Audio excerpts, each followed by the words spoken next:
IPL 2025 start అవడానికి సమయం దగ్గర పడింది.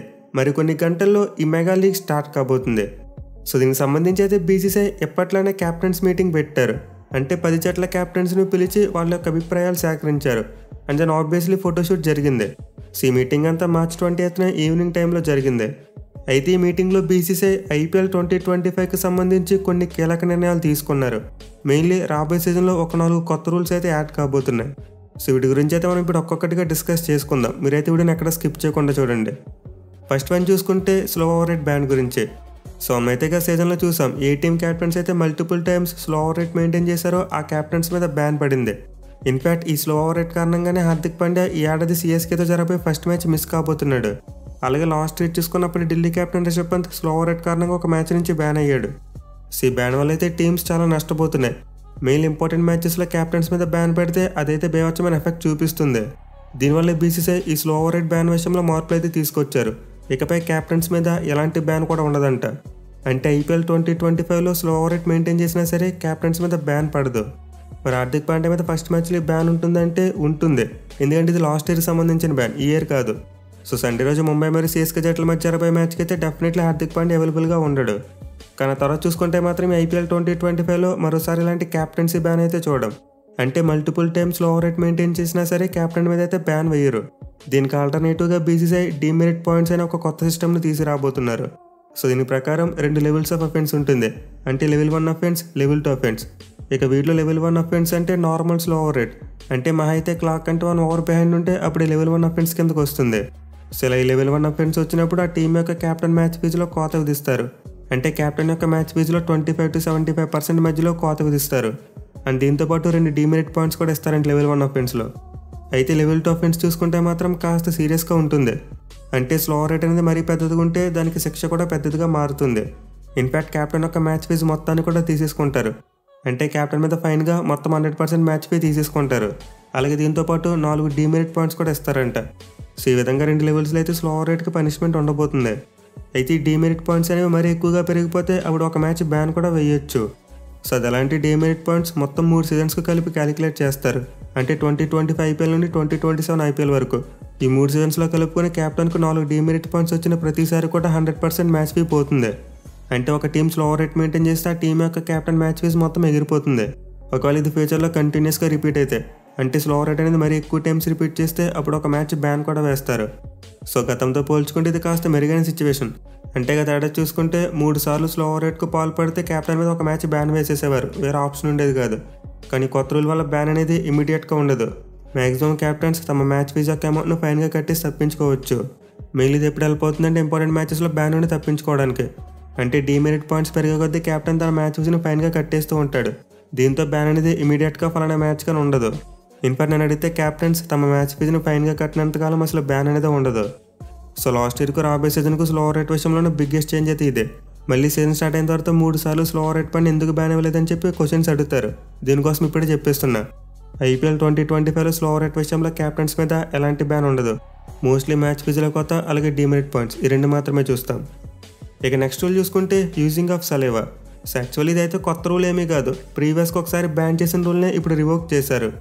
సో మనమైతే కోవిడ్ ముందు వరకు చూసాం, బౌలర్స్ బాల్ నుంచి స్వింగ్ రాబట్టడం కోసం ఉమ్మును బాల్ మీద రాసేవారు, అంటే సలైవా యూజ్ చేసేవారు. దీంతో ఒక సైడ్ బాల్ బాగా హెవీగా మరి రివర్స్ స్వింగ్ బాగా అయ్యేది. సో ఈ సలైవా యూజ్ చేయడం వల్ల అయితే ఓల్డ్ బాల్తో పేస్ బౌలర్స్కి రివర్స్ స్వింగ్ బాగా దొరికేది. కానీ కోవిడ్ టైంలో ఐసీసీ దీన్ని బ్యాన్ చేసింది. బాల్ మీద అలాంటి సలైవా యూజ్ చేయకూడదు, అలా యూజ్ చేస్తే పనిష్మెంట్ ఇస్తామని చెప్పి ఐసీసీ రూల్ పెట్టింది. దీంతో అప్పటి నుండి పేస్ బౌలర్స్ ఓల్డ్ బాల్ని సరిగ్గా రివర్స్ స్వింగ్ చేయలేకపోతున్నారు. సో దీని గురించి అయితే రీసెంట్గా దుబాయ్లో ఛాంపియన్స్ ట్రోఫీ జరుగుతున్నప్పుడు మన team India fast bowler Mohammed Shami తన ఒపీనియన్ చెప్పాడు. సలైవా యూజ్ చేయకపోవడం వల్ల పేస్ బౌలర్స్కి నష్టం జరుగుతుంది, ఈ రూల్ తీసేస్తే బాగుంటుందని చెప్పి తన ఒపీనియన్ చెప్పాడు. మెయిన్లీ ఇప్పుడు పరిస్థితులు మారే, కోవిడ్ వైరస్ లేదు, దీంతో ఈ రూల్ను రివోక్ చేయాలని చెప్పి అతను అన్నాడు. అండ్ దీనికైతే టీమ్ సౌదీ మరియు ఫిలాండర్ లాంటి బౌలర్స్ కూడా సపోర్ట్ చేశారు. సో ఈ నేపథ్యంలోనే బీసీసీఐ ఒక కీలక నిర్ణయం తీసుకున్నారు. ఐపీఎల్ 2025లో సలైవా యూజ్ చేయడంపై ఉన్న బ్యాన్ అయితే ఎత్తివేశారు. అంటే రాబోయే సీజన్లో బౌలర్స్ సలైవా రాసి బాల్ని షైన్ చేయొచ్చు. దీంతో ఆటోమేటిక్గా బాల్ కొత్తగా ఉన్నప్పుడు ఎక్కువగా స్వింగ్ అవుతుంది, అలాగే ఓల్డ్ అయిన తర్వాత రివర్స్ స్వింగ్ కూడా బాగా లభిస్తుంది. సో బీసీసీఐతో పాటు ఐపీఎల్ గవర్నింగ్ కౌన్సిల్ మన షమి చెప్పిన మాటనైతే విన్నారు. అయితే ఈ బ్యాన్ లిఫ్ట్ చేయడం అనేది కేవలం ఐపీఎల్ వరకు మాత్రమే. మళ్ళీ అంతర్జాతీయ క్రికెట్ స్టార్ట్ అయిన తర్వాత బ్యాన్ అయితే అలానే ఉంటుంది.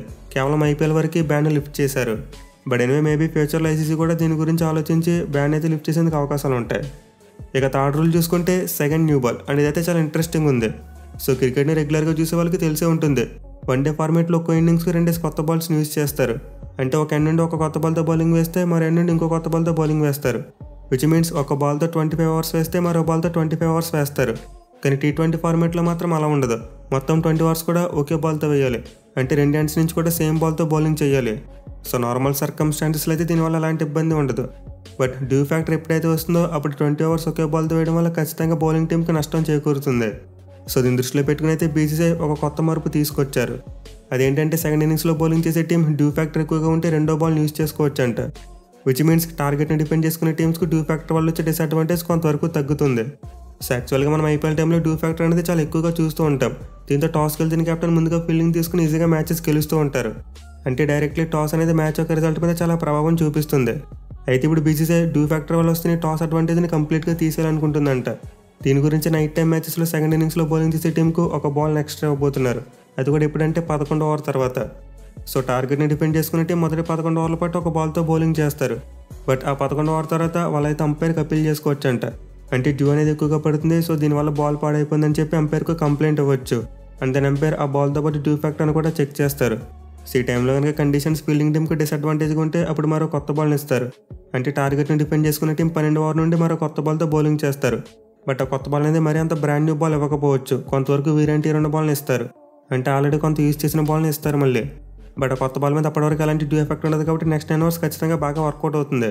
అదే మొదటి 11 ఓవర్ల పాటు బౌలింగ్ చేసిన వెట్ బాల్తోనే కంటిన్యూ చేయాలంటే ఫీల్డింగ్ టీంకి అది చాలా కష్టంగా మారుతుంది. సో డెఫినెట్లీ రూల్ వల్ల అయితే టార్గెట్ని డిపెండ్ చేసుకునే టీంకి చాలా వరకు డిసడ్వాంటేజ్ పోతుంది. డ్యూ ఫ్యాక్టర్ వల్ల వాళ్ళకి వచ్చే డిసడ్వాంటేజ్ చాలా వరకు తగ్గిపోద్ది. అండ్ ఎవెన్చువల్లీ మ్యాచ్ రిజల్ట్స్ కూడా మారిపోయేందుకు అవకాశాలు ఎక్కువగా ఉంటాయి. బట్ ఎనివే ఈ రూల్ అనేది కంప్లీట్ అంపైర్ చేతిలోనే ఉంటుంది. అంటే అంపైర్ అప్పటి కండిషన్స్ని బేస్ చేసుకుని తనంతటా తను ఓన్గా డెసిషన్ తీసుకుంటాడు. అంతేగాని ఎలా ఉంటే కొత్త బాల్ ఇవ్వాలి, ఎలా ఉంటే బాల్ మార్చాలని చెప్పి లేదు. కంప్లీట్ ఆన్ ఫీల్డ్ అంపైర్స్ మీద ఈ రూల్ డిపెండ్ అయి ఉంటుంది. అండ్ ఆల్సో ఈ రూల్ కేవలం నైట్ మ్యాచెస్ వరకు మాత్రమే, అది కూడా సెకండ్ ఇన్నింగ్స్లో బౌలింగ్ చేసే టీంకు. సో నైట్ మ్యాచెస్లో ఎవరైతే మొదటి బౌలింగ్ చేస్తారో వాళ్ళైతే 20 ఓవర్స్ ఒక బాల్తోనే బౌలింగ్ చేస్తారు. బట్ టార్గెట్ని డిపెండ్ చేసుకునే టీం ఏదైతే ఉంటుందో వాళ్ళకి 2 బాల్స్ని యూజ్ చేసుకునేందుకు ఛాన్స్ ఉంటుంది. అండ్ ఆల్సో ముందు చెప్పినట్టు ఈ రూల్ అనేది కేవలం నైట్ మ్యాచెస్ వరకు మాత్రమే. ఆఫ్టర్నూన్ మ్యాచెస్లో అయితే ఈ రూల్ అప్లై కాదు, ఎందుకంటే డ్యూ ఫ్యాక్టర్ ఉండదు కాబట్టి.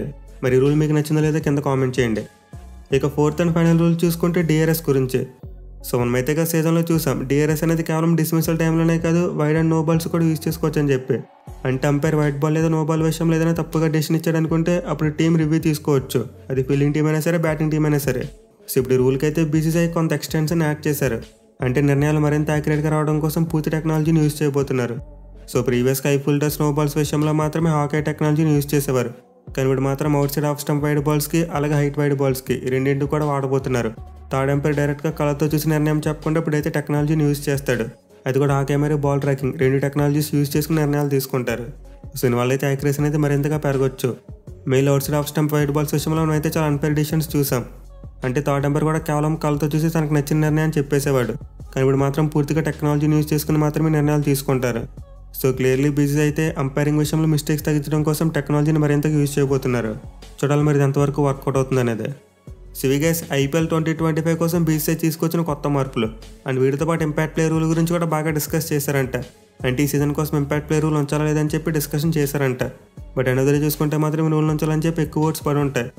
మీటింగ్లో పార్టిసిపేట్ చేసిన వాళ్ళు ఎక్కువ మంది ఇంపాక్ట్ ప్లే రూల్కి సపోర్ట్ చేసి ఉండాలి. అందుకే ఇంపాక్ట్ ప్లే రూల్ విషయంలో ఎలాంటి మార్పు చేయలేదు, సేమ్ వేలో కంటిన్యూ కాబోతుంది. మెయిల్ రూల్ వల్ల అన్క్యాప్డ్ బ్యాట్స్మెన్ మరియు బౌలర్స్ ఎక్కువ ప్రయోజనం పొందుతున్నారు కాబట్టి బీసీసీఐ దీని అయితే మార్చలేదు. మరి ఐపీఎల్ 2025 కోసం తీసుకొచ్చిన కొత్త రూల్స్లో మీకు ఏ రూల్ బాగా నచ్చిందో కింద కామెంట్ చేయండి. అలాగే ఏ రూల్ నచ్చలేదో అది కూడా కామెంట్ చేయండి. అలాగే మన వీడియో నచ్చినట్లయితే ఖచ్చితంగా లైక్ చేసి మరిన్ని ఐపీఎల్ వీడియోస్ కోసం మన ఛానల్కి వెంటనే సబ్స్క్రైబ్ చేసుకోండి. Thank you for watching. Have a nice day.